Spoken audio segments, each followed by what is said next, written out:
that was a part of his platform. So it is so important. And I want to tell you, I will have a lot more information for you in the newsletter that will come out next week about how you can get involved. But for right now, I want to send you to one website, and this is Stacey Abrams' website. And you know that she was instrumental in changing and flipping Georgia to blue this time. Her website is www.fight. I'm sorry, I always say that backwards. www.fairfight.com. www.fairfight.com. And then they have a button to donate. They have a button to get involved. And I think it's excellent. I'm already signed up for 2 phone banks this weekend. I must be crazy, but I'm addicted to phone banking. And I think we can make a difference. The second thing I want to do is, if you're unhappy with some of the results of the election, as we all are here in our state, I want to encourage you people here in Chesterfield to get involved in our local politics. The municipal elections for county council will be April 6, 2021. And the filing opens on December 15th at 8 a.m. and ends on January 19th, 2021. And this is a way that you can become involved at the really grassroots level and perhaps start some new changes in our community and in our state. And Helena Webb, who of course ran for our state representative in District 100, she has graciously said, if you have any questions or want to talk about it, she would welcome if you would email her. And her email is helenatwebb@yahoo.com. And so please consider that. There's some talented people out there that should definitely consider this. Like the third item is our membership drive. I'll be sending out an email to all of you who have not renewed for 2021, which is most of you because we haven't had a chance to meet. But we are going to have a drive to ask everyone, please, to consider paying your dues promptly. It's $25 a person. And we contributed $1,000 to candidates and issues on the ballot in the 2020 election. And we're very proud of that contribution that we were able to make as Chesterfield Democrats. And those are the type of things that your dues pay for. They pay for, of course, also the programs fees, such as we have this evening and our Zoom account, but also mainly for supporting candidates that we all want to see elected. So watch for an email from me in the coming week about renewal of membership. And I will give you information about mailing a check back to me, or if you prefer, you can go online to our website, which is www.chesterfielddems.org, and pay your dues online at that website. And I want a couple of final quick things. We will not have a program in December, but we already have our January program scheduled, which is on January 12th. We will host former Congresswoman Joan Kelly Horn, who was our Congresswoman in the early 90s in the 2nd District. And so that's already planned. And we are already investigating speakers for the future months, because we will continue on Zoom for a while virtually. We're looking at speakers who can speak to the future of the party in Missouri. So please watch for notices of those, and also watch for, I will be sending out a monthly newsletter on the 3rd Wednesday of each month, and that the first one will be next week. So watch for that. And thank you very much. Enjoyed the program tonight, and thank you all for your attention. Maureen, thank you, Kathy. So I am introducing Charles Jaco now. He's going to speak. The title of his program is All We Know is What We Don't Know. I want to remind you, he's no stranger to many of us, but I will, for those who are not familiar with Charles, he's a journalist and author who has worked for Fox 2, KMOX, KTRS, CNN, and NBC News. He covered wars and conflict through the Middle East and Latin America, as well as the Congress, the White House, and the Pentagon. He is best known for his coverage of the Gulf War I for CNN, and his interview with Todd Akin, who forevermore will be remembered for his legitimate rape comment. Charles, welcome, welcome, welcome. We can't wait to hear what you have to say. Oh, well, Oh, and one you, quick thing. We're going to disable the chat. Put your questions in Q&A, and then we'll address them when Charles goes to the Q&A. Thank all you. righty. Well, thank you very much for having me. I really appreciate it. This is going to be fairly quick. I mean, the basic question I have to ask, and this is to y'all essentially as essentially surrogates, representatives of the Missouri Democratic Party, is how did you manage to screw this up this badly? This election was a disaster in Missouri for the Missouri Democratic Party. There's no way around that. And there are two reasons for that in my estimation. One is demographic and one is organizational. Let's take the demographic part first. City or states that are flipping blue, from Virginia to North Carolina to Georgia to even Texas, which will eventually, and this may happen glacially, but states that may flip to blue have one thing in common: large, successful cities that attract an educated workforce, and then it spreads out into the suburbs. Somebody in the New York Times referred to it as the big divide these days is degrees and density. In other words, Democratic voters tend to have college degrees and they tend to live in more dense areas than rural Republicans who don't have college degrees. Now, this is the reason that, for example, Virginia has turned blue. Washington, D.C., an exceptionally successful city. The spillover into its affluent suburbs of Northern Virginia resulted over the years in Northern Virginia having enough population density to essentially take over Virginia politics. In North Carolina, which is not blue yet, but is heading that way, growing cities such as Charlotte and Raleigh in the Research Triangle there are doing the same thing. In Georgia, the demographic changes in Georgia have been absolutely breathtaking. 20 years ago, the number of foreign-born residents of the state of Georgia was almost below measurable share. 20 years later, 10% of the population of Georgia was not born in the United States. Georgia is 34% African American, but mostly Georgia is home to Atlanta, which became a world-class city through vision and hard work and trying to avoid the kind of racist nonsense that has paralyzed politics and resulted in political destruction in the St. Louis area. And the bottom line is, flipping Georgia blue is essentially a function of the spillover from Atlanta being a successful city and attracting a wide demographic base. Pardon me, my sinuses are killing me. It's allergies, of educated people. That is the same trend that eventually, not in 2024, maybe not in 2028, but certainly by 2032, that is the same demographic march that is going to turn Texas blue. Houston, I mean, Harris County around Houston used to be Republican, now solidly Democratic, and Harris County has a bigger population than something like 16 states. Dallas, San Antonio, Austin, and the Hispanic population in the Rio Grande Valley, all those are growing.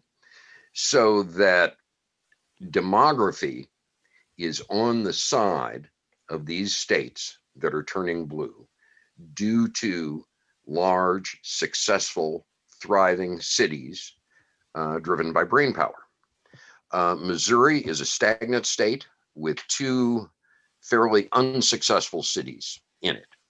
Neither of those cities is growing. The best you can say about St. Louis and the metro region is it's stagnant. The city, of course, is shrinking. World-class universities around here, but hardly any of the graduates stay because they largely decide, sometimes rightly so, that the St. Louis area essentially sucks and they don't want to live here. There's nothing for young people.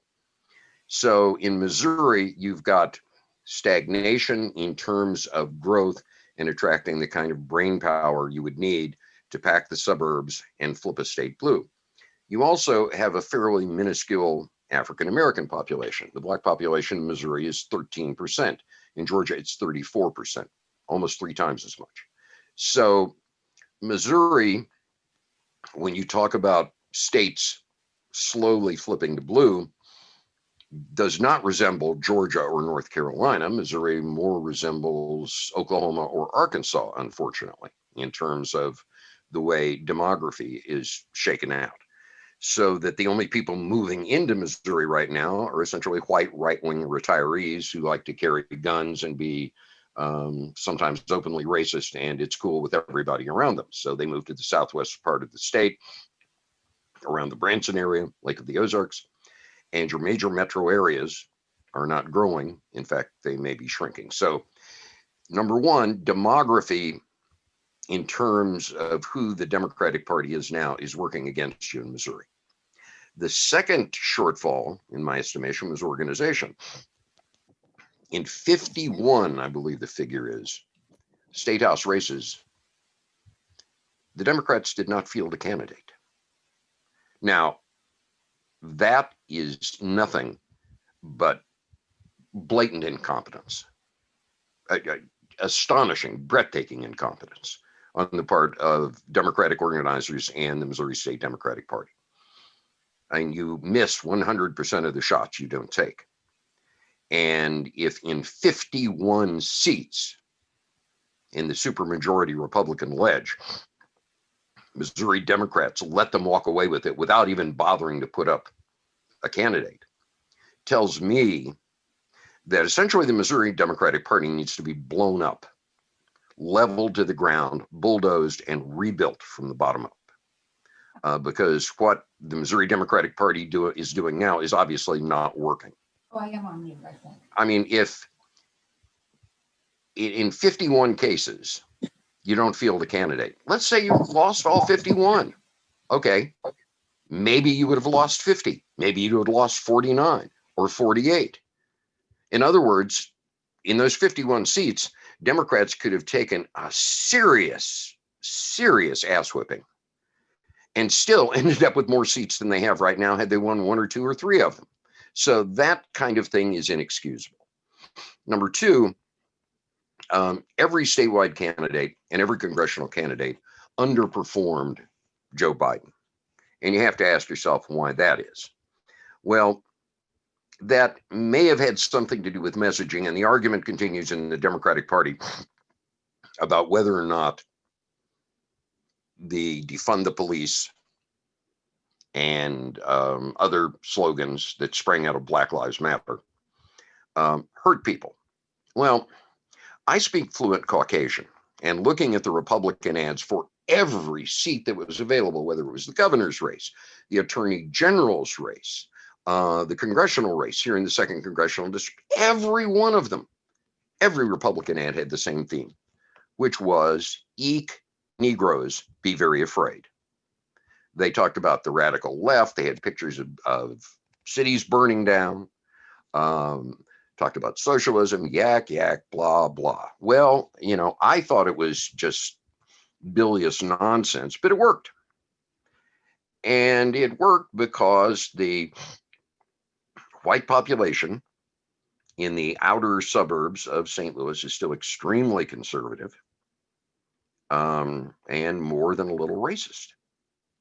And that's the problem you face. Now, would an organization modeled on Stacey Abrams' Fair Fight work in Missouri? Well, yes and no. I say yes because it sure as hell couldn't be any worse than what Missouri Democrats are doing now. Hardly anything could be worse than what Missouri Democrats are doing now, whatever that is. But number two, no, it might not work because of the aforementioned demographic problems.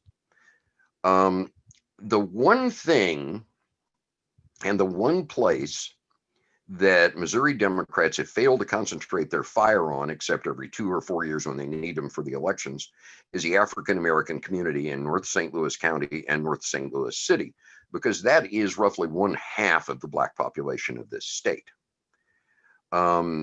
That's where your votes are going to go. And yet Missouri Democrats seem to largely follow a Claire McCaskill strategy, which is, to put it bluntly, take the Black areas for granted and then try to campaign out in Gooberville, peeling a dozen votes off here and there from right-wing Republicans in counties where hardly anybody lives. Well, it didn't work for her, and I don't think it's ever going to work again, simply because the demographics of Missouri are extremely unfavorable to Democrats right now. That means the Democrats, to begin with, have to focus their fire on their base. African-American turnout, and the figures are still very preliminary, so I'm going to have to go over the numbers in like a week or so when we get more detailed data in. But African-American turnout does not look especially good in St. Louis County or city. I mean, yeah, it's high, but it could have been a lot higher. A lot of those voters are not engaged. And I can tell you right now, Black voters do not respond to TV ads and online ads the same way white voters do. Black voters respond to retail politics. Press the flesh, up close and personal, door-to-door campaigning. Now, this became almost impossible because of COVID. But I don't want to hear any Democrats anywhere using COVID as an excuse.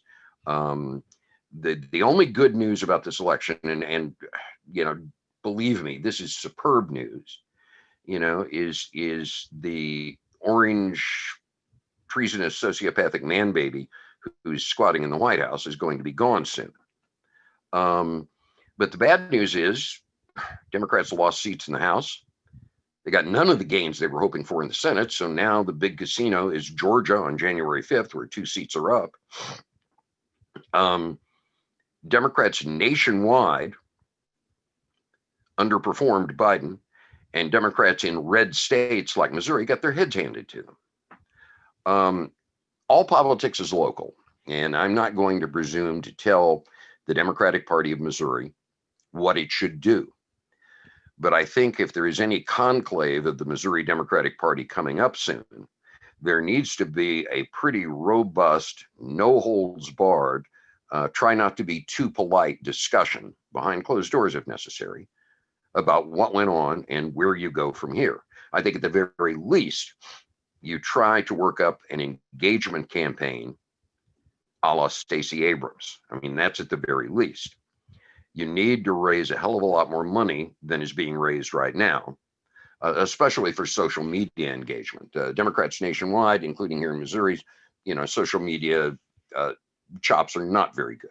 The Republicans have owned bumper sticker messaging for decades, and they have transferred that to the online world, especially Facebook, which is where your old fart conservative white voters live if they haven't gone off to one of these extreme right-wing sites in a tantrum because Trump hasn't been reelected. And that's where you're going to have to focus. So, you know, I'm going to keep this relatively short and close it, not to beat you guys up too much. The Missouri Democratic Party, Democrats in Missouri are some of my favorite people. They're great people. They're hardworking people. But there is a distinct lack of leadership, lack of vision, lack of money, and lack of overall strategy to fight the incredible headwinds you're having to fight in Missouri. And remember, things are going to get worse since that scam called Proposition 3 passed. Redistricting now is going to be an absolute nightmare. It's going to be an absolute nightmare, and things are going to be gerrymandered even worse than they are.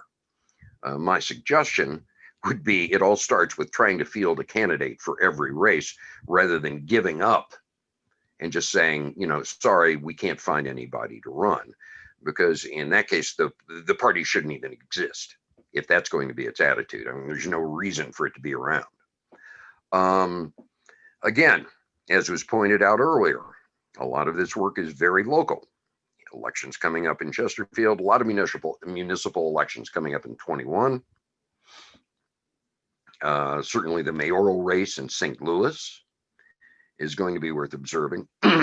In 22, you get whoever's going to take over Roy Blunt's seat running. And I say that because it's pretty, and this is very inside baseball, it's relatively common knowledge, although confirmed by no one on the record, but it's relatively common knowledge in DC that in all probability, Roy Blunt is going to pack it in, not run again, and make some serious money in Washington, as opposed to the play money he's been playing with so far, and that Ann Wagner is going to be the heir presumptive to his seat in 2022.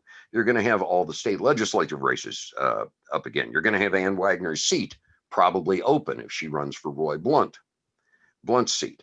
So I think there has to be a very serious after action report done about what Democrats did wrong, and just dust yourself off and realize that in a year, certainly in 2 years, there's a chance to right a lot of those wrongs.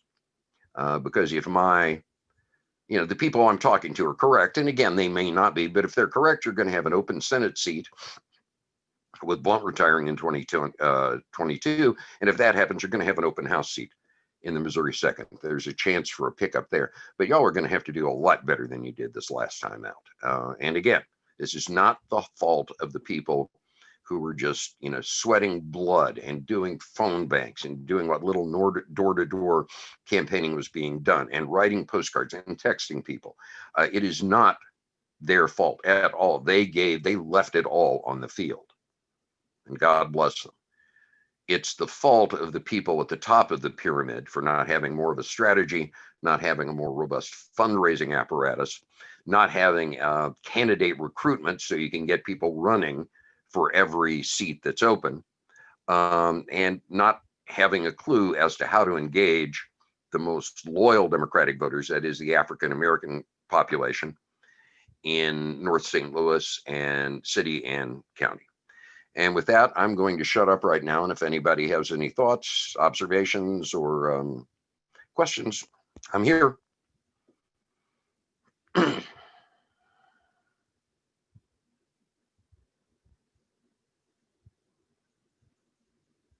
Hello?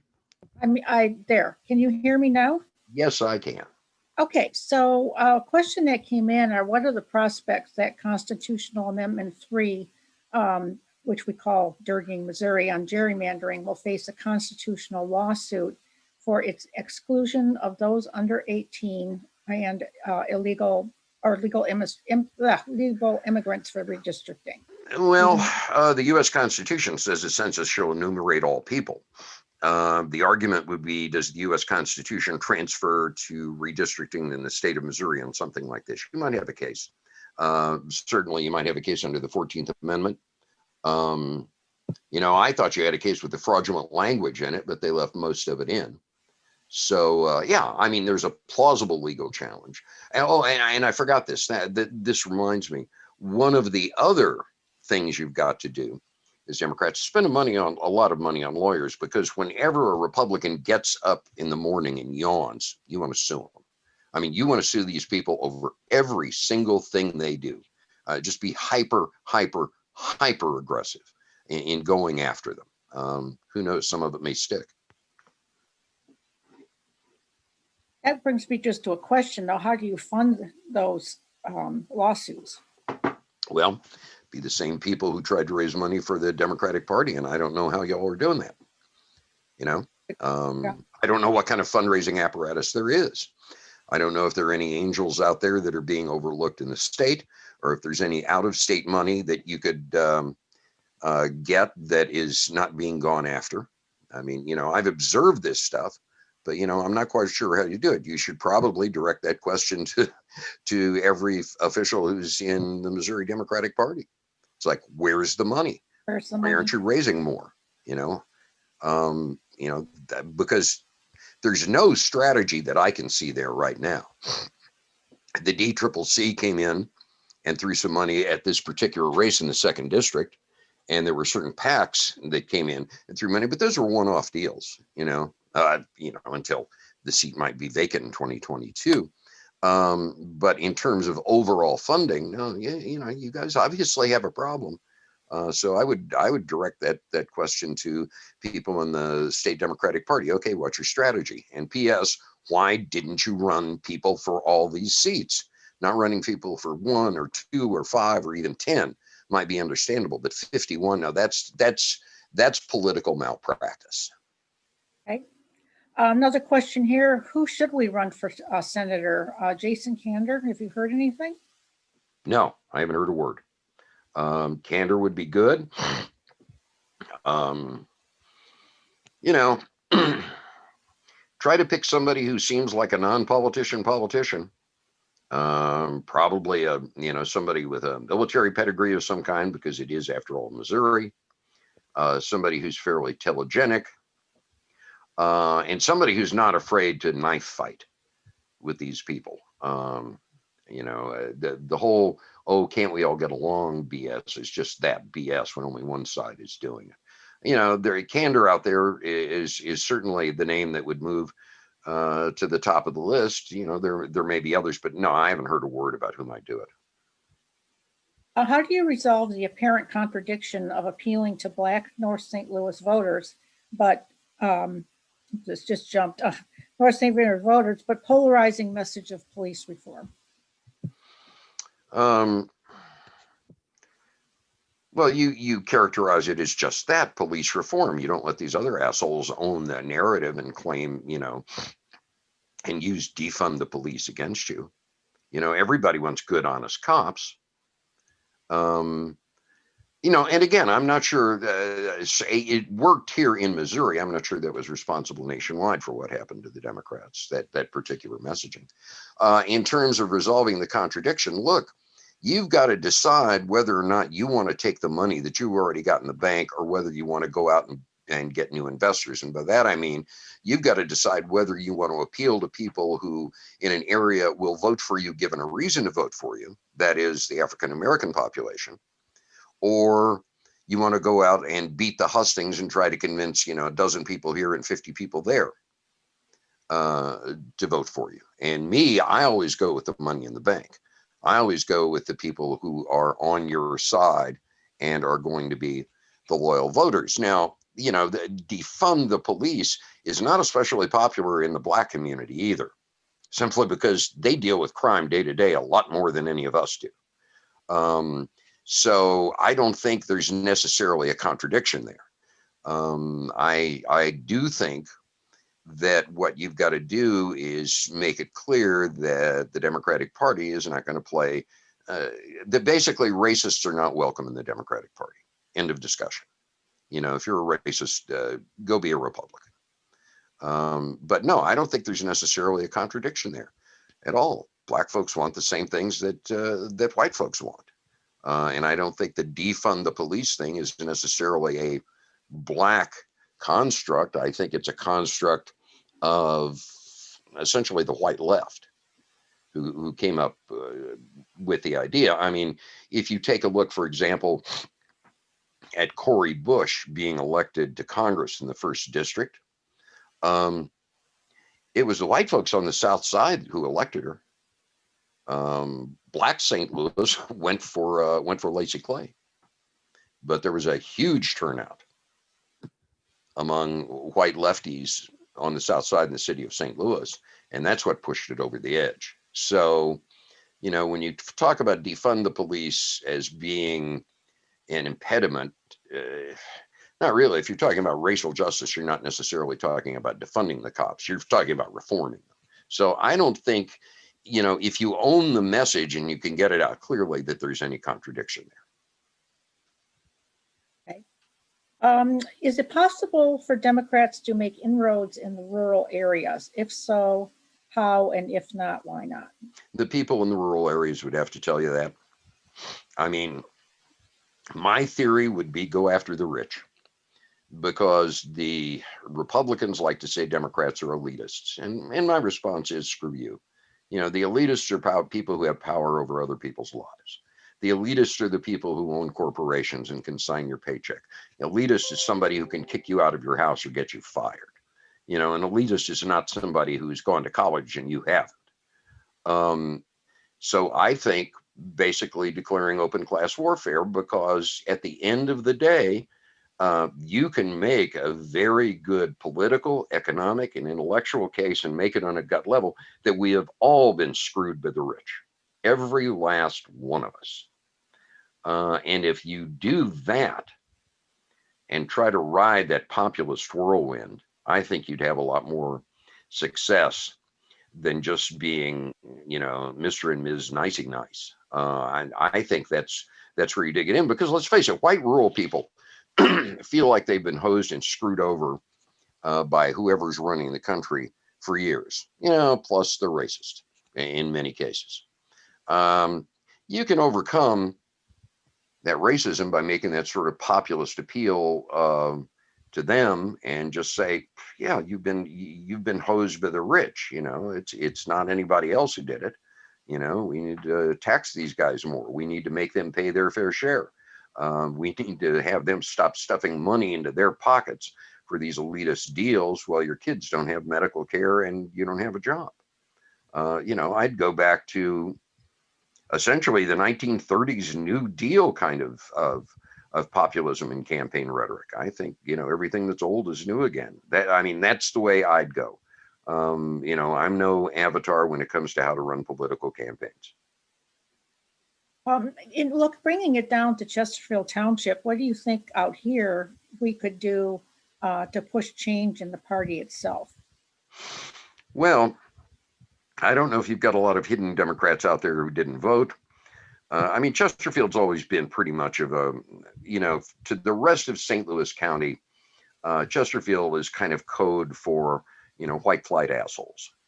People who got scared of the inner suburbs and went there, but didn't quite make it across the bridge to St. Charles. That may be unfair, that may be untrue, that may be unkind, but it's certainly what much of the rest of St. Louis County thinks of Chesterfield. In every cliche, there's a grain of truth. So number one, you might be facing a demographic and political headwind there. But in Chesterfield, I think what you concentrate on is getting a handle on and controlling the kind of growth you guys have got. Ask the questions again, is it really wise to be building all this stuff in floodplains?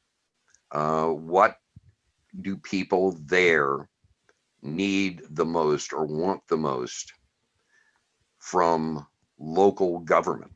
Focus on that. As you said, you've got 2021 elections coming up. How do you differentiate yourself from the Republicans? The Republicans are going to say, government's the bad guy, government's the enemy, low taxes, yak, the same crap they always use. So, where's your alternative to that? One would be that, are you going to let corporations get away with, pillaging the Chesterfield Valley, who, the businesses may not be there 20 years from now with a lot of these retail establishments. What's the smart policy for long-term growth? How do you control the growth and maintain the quality of life that people moved out there for? That would be again, my answer, but you guys would certainly know more than I because you live there.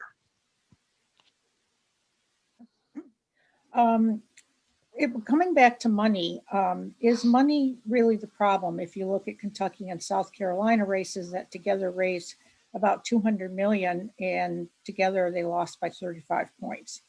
Well, you've got two extremely right-wing states with kind of entrenched antediluvian white populations, much as you've got in Missouri. So maybe more money wouldn't work.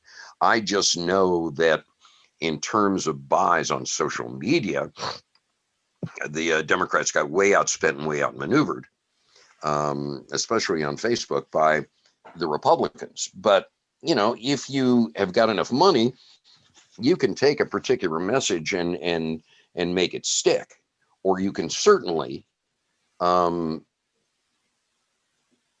recruit candidates to run. Kentucky and South Carolina were always insane long shots. I, from the beginning, did not think people should be sending money.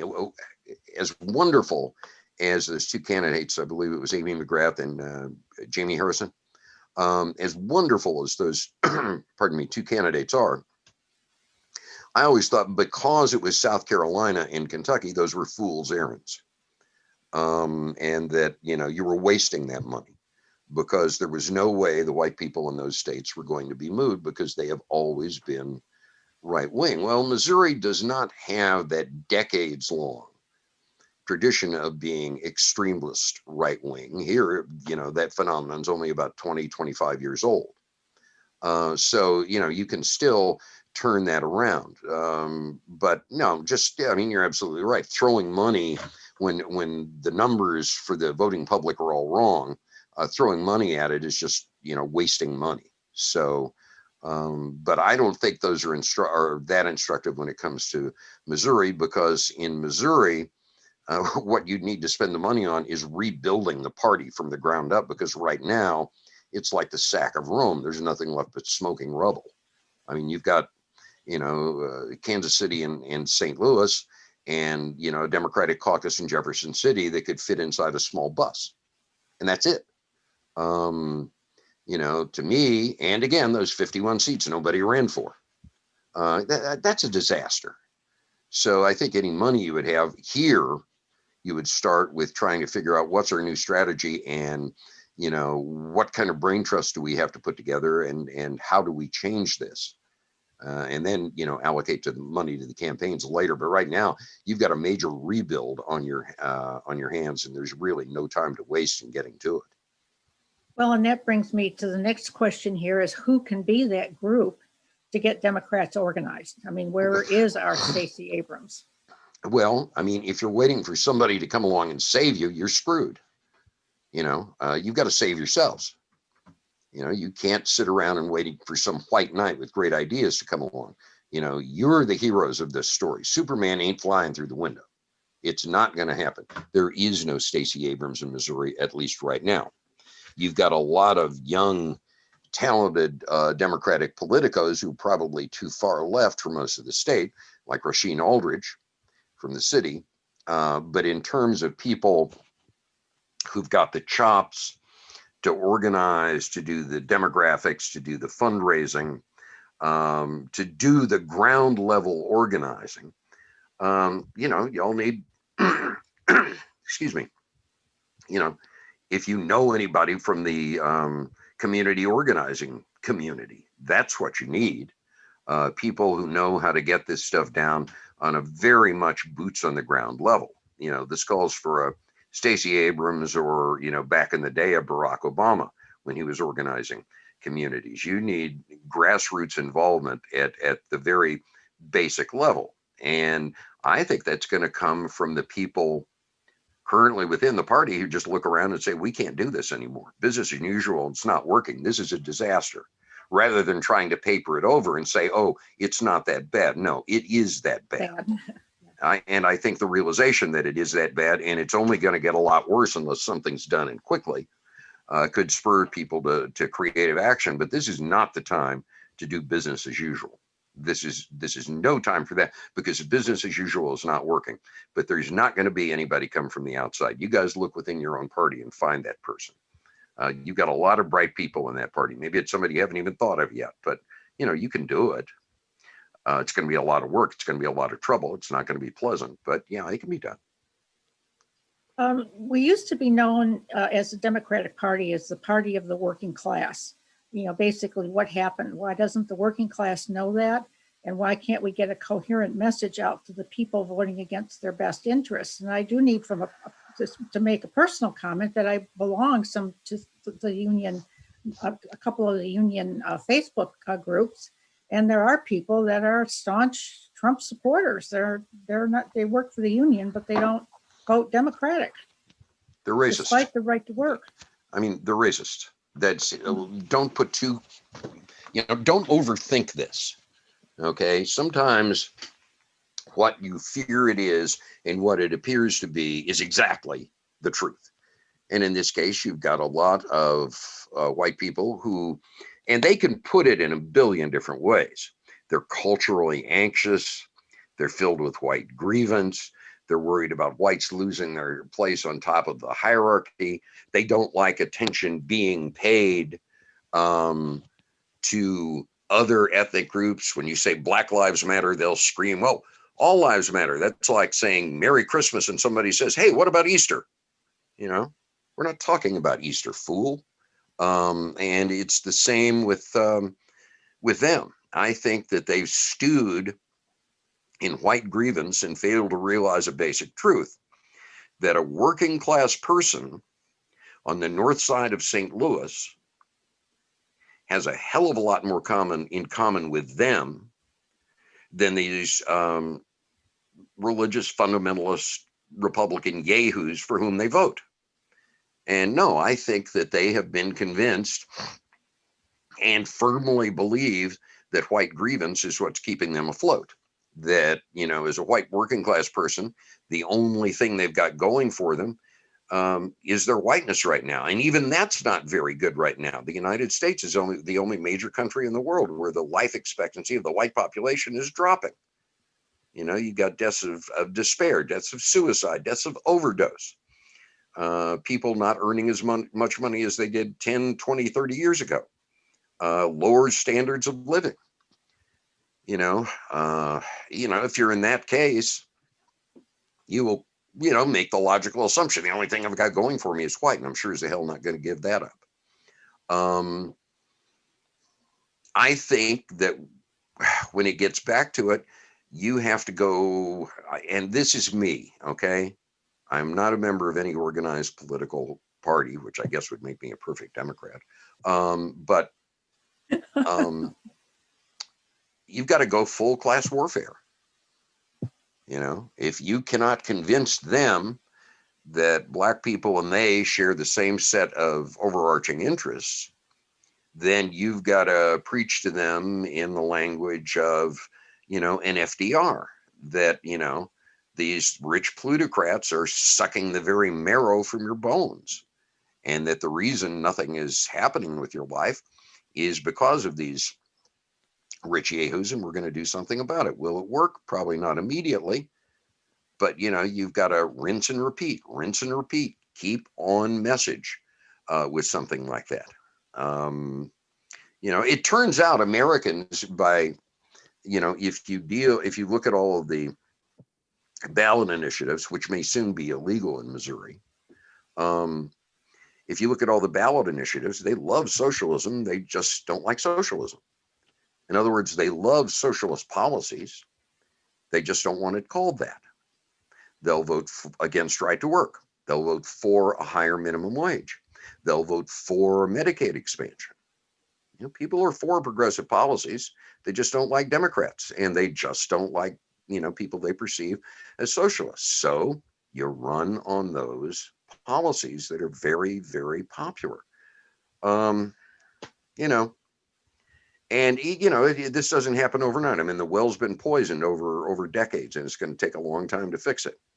But frankly, and this puts me at odds with a hell of a lot of strategists, I begin with consolidating your base of support.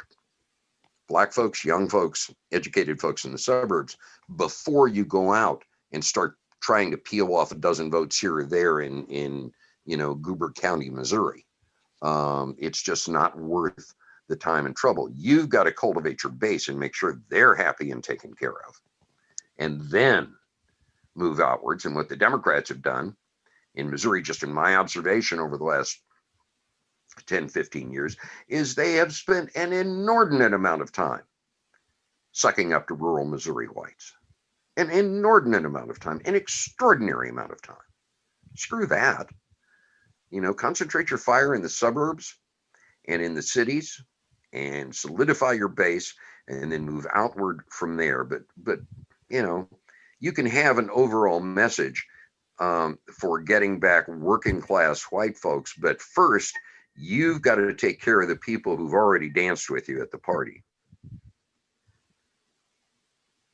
In fact, that is a very interesting comment that you made, and because I'm hearing a lot of we need to do something to get the rural, but I think you bring up a really Sweet good Jesus. point. I mean, that's like the commentariat on cable news after Biden was elected, saying, "Oh, what about the 71 million people who voted for Trump?" Screw the 71 million people who voted for Trump. They're the problem. They're not the solution. I don't care about their feelings. I do not care about them. I do not care about what they want. Why are we even wasting time talking about them?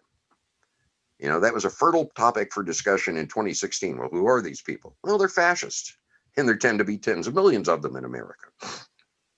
But, this gibberish of we got to pay more attention to the whites in rural Missouri. Why? To repay all the loyalty they've showed the Democratic Party in the last 20 years? No. Suburban women, educated folks, younger people, minorities. You solidify your base before you move out on an expedition into the countryside. You've got to make sure that the base where you're at is completely secure. So you secure that base and you gin up the turnout as high as you can. Then you start moving outward, but it's the same message, which is we've been screwed by the rich. Rinse and repeat. We've been screwed by the rich. Just pound that home again and again and again. And a question, I've got two questions here that are kind of similar. My listener wants to say, what happened in District 2? How can Ann Wagner keep winning when she's terrified of town hall meetings? And what has she done in Congress? She basically disappeared for 2 years. And then the follow-up question is, did Nicole Galloway's gender sink her? So there are two questions that are sort of related. I think Galloway's gender might have helped sink her. It is Missouri after all. I think Wagner won St. Louis County. Okay, don't take anything away from Ann Wagner. She's a very smart politician. I think she's a crappy congresswoman, but she's a very smart politician. Probably the smartest one the Republicans have right now. And I think she won because she, by 2 degrees of separation, tarred Jill Shoup with that socialist eat Negroes. They're they're coming to rape your daughters and steal your flat screen television, and they're going to burn our cities down. Nonsense. It was the same thing that was successful for Republicans all over the country in almost every race. So I think that's how she won. Whoever came up with the slogan defund the police probably won the election for her and every Republican in the country. But they managed to do that because, remember, white people are very fragile creatures. They're very insecure. They will go so far supporting social justice, but when you start messing around with the people who stand between them and chaos, they freak out. So, I think that the ads they ran at the end that I thought were so ridiculous about socialism and law and order were very, very, very effective. White fragility is a hell of a thing. And that's what I think happened. But again, this is just my perspective. I would get someone sensible who's actually a paid political professional to give me advice on this. But I think Ann Wagner won just because white people got over their horror at George Floyd's, execution under color of law, and their support of Black Lives Matter in just in time to return to being scared white people again. I think it's pretty simple. What happened, and the Republicans played it pretty well. Going back to the Democratic Party, the question is, the chair of the Democratic Party has been chosen by the top person on the ticket, which means it changes every 2 to 4 years. How does that tradition affect the lack of long-term planning at the state level?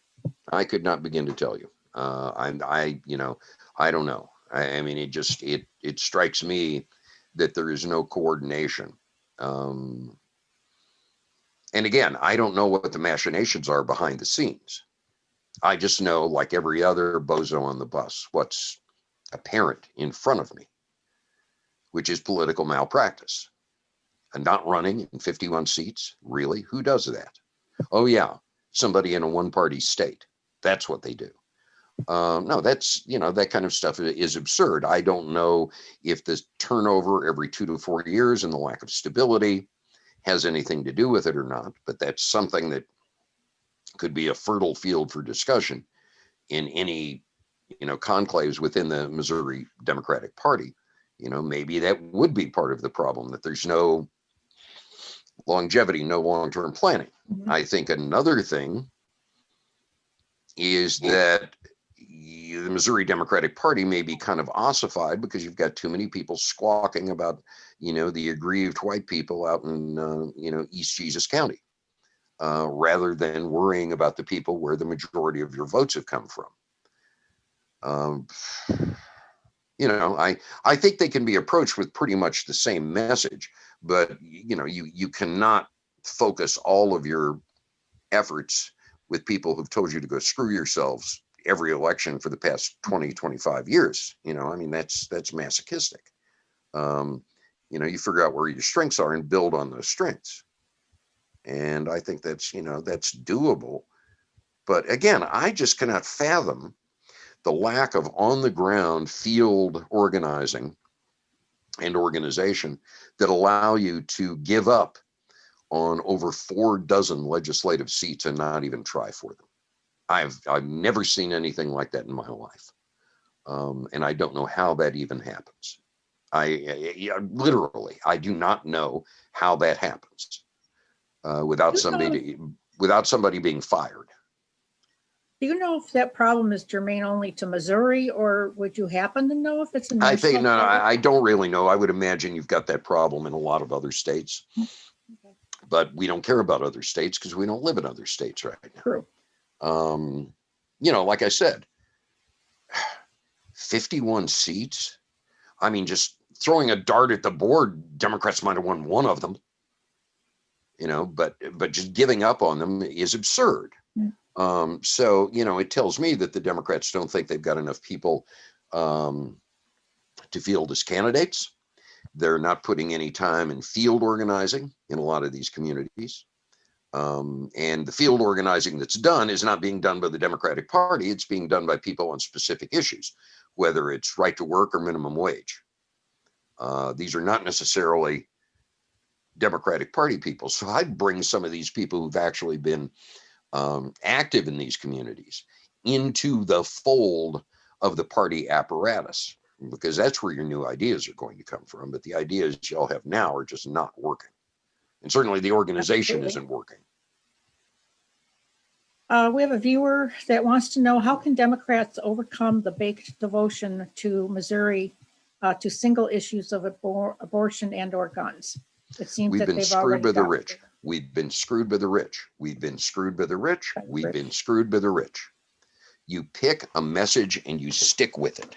You do not allow yourself to be distracted by, and here I go being Harry Truman, bullshit.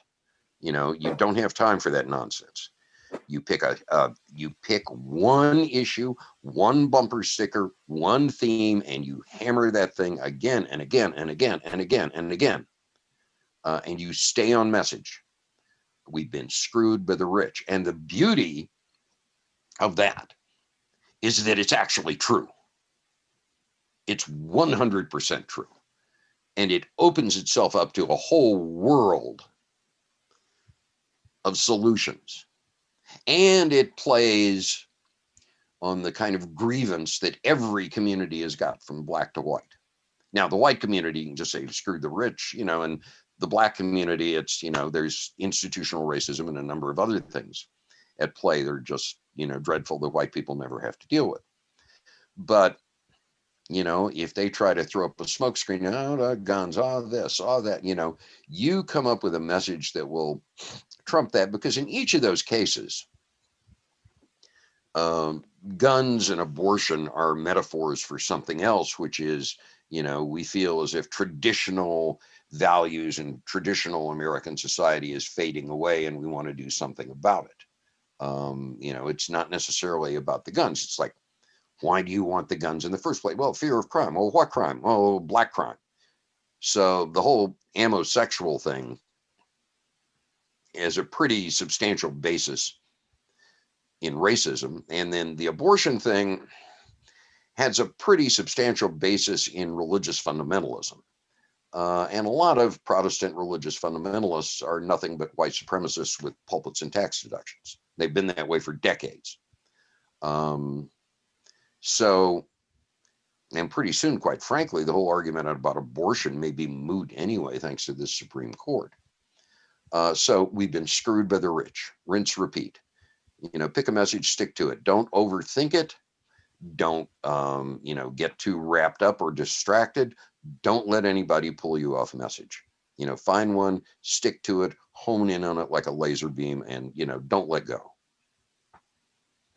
Going back to people running in across with the 51 districts that didn't have anyone running, it was pointed out that Missouri formerly was a state to watch that frequently switched parties and was a state to watch for national elections. What changed that made Missouri a red state? Two things.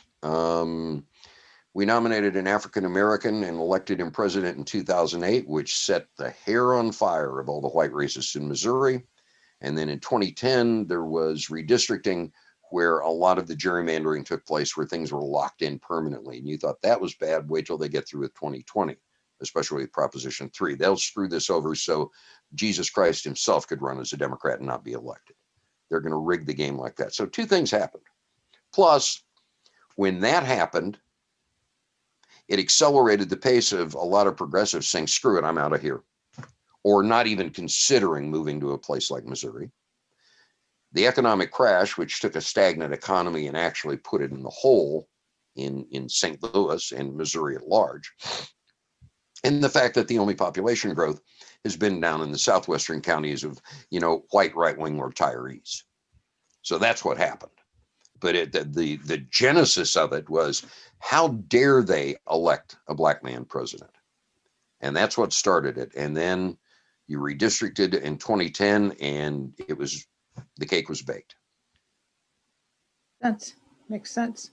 A question by a viewer: do you see any value into tapping into black churches and partner with suburban churches? Hell yes. Hell yes. Because there is a big tradition of religious liberalism and religious progressives in the United States. And it's still alive here in the St. Louis area. And I think it can be tapped into, wonderfully. And I think that would be a really good way to take the so-called faith vote and just jerk the rug out from under these yahoos who, put Christ back in Christmas, and I'd settle for putting Christ back in Christianity. And I think the moderate and the progressive churches get that. So I think that's a wonderful idea. Going back to your original assessment of the election results, would it be easier to make St. Louis and Kansas City thriving, attractive cities to live in for the long game? But lots of people have made the long game, but lots of people have a stake in the success of such an effort. Yeah, the problem is you're not attracting any new blood. I mean, that's your problem. You're in St. Louis is inbred. If it was any more inbred, it'd be the House of Windsor, and you'd be the monarchs of England. There's no new blood coming in. There are not new ideas. There are not new people. St. Louis is kind of a classist, very exclusionary, conservative place, just culturally and, being behind the times. And it's always been that way.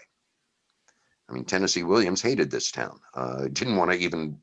He did not like to fly coast to coast in case the plane might ever be forced down in St. Louis. He just hated St. Louis with a passion because of those reasons. The problem you've got is lack of growth. And one of the reasons, and no, not one of the reasons, the main thing retarding growth around here is racism. It's not having 96 different municipalities and 1 billion police departments and all this other crap, although that's, you could certainly do without that. It's a fact, it's a very racist place. I mean, if you look at the city, there are essentially two Democratic parties: the Black Democratic Party from the north side, which is unabashedly progressive, and the White Democratic Party from the south side, which tends to be Catholic, pro-life, conservative, but Democratic and pro-union and Democratic in name, like the Democratic Party was, like 60 years ago. And never the twain shall meet. I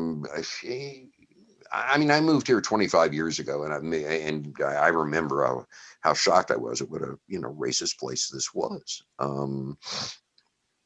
And I think that's what's held the St. Louis region back, and I think it's what continues to hold it back. And as I've often pointed out, unlike a lot of places where the institutional racism of the metro area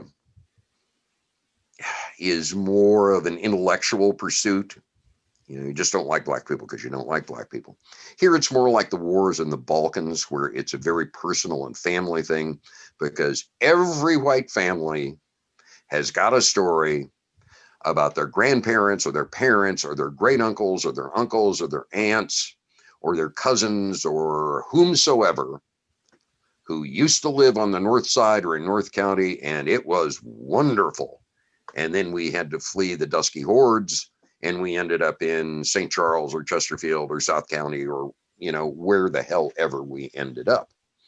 And in that case, it's like, you know, the Serbs versus the Bosnians. It's very personal. You know, you killed my grandfather. You know, I will have my revenge. I think the reason racism is dug in so deep here is it's family, it's tales that are told about how wonderful life used to be in St. Louis and on the north side. And then the black folks moved in and our family had to flee. And even if it was 2 or 3 generations ago, that stuff sticks. So the racism I find in St. Louis is more intensely personal than it is in a lot of places, because people feel as if they were, you know, literally driven from their homes. And, you know, we keep fighting these old fights again and again and again. And, you know, younger, more progressive people and educated people who want jobs and new opportunities don't want to move to a place like that. You know, they want nothing to do with it. So, you know, you've created, you know, a self-fulfilling prophecy, much like Atlanta did like 40 years ago, when they rather robustly declared themselves, what was the city too busy to hate. And they just took that and went with it. And now Atlanta is home of a thriving black upper middle class and upper class. I mean, just huge. There is a lot of black wealth in Atlanta that has been created because it has attracted new people and it has kept them there. And a lot of new white people too have moved in. St. Louis and Kansas City have had no such thing. And, you know, the Republicans like it that way. You know, a corollary of Paul Weyrich saying 40 years ago that we want as few people as possible to vote because that's good for the Republican Party, is that we also want there to be economic stagnation and lack of growth, because that keeps the same old white people in charge and nothing ever changes. And we like that too. You know, dynamism, growth, change, a robust economy, a growing educated population are all enemies of the Republican Party. They want no part of that because that spells doom for them. A question. Thank you for that. Your answers are so meaty. I'm going to have to watch this again. Watch your cholesterol though.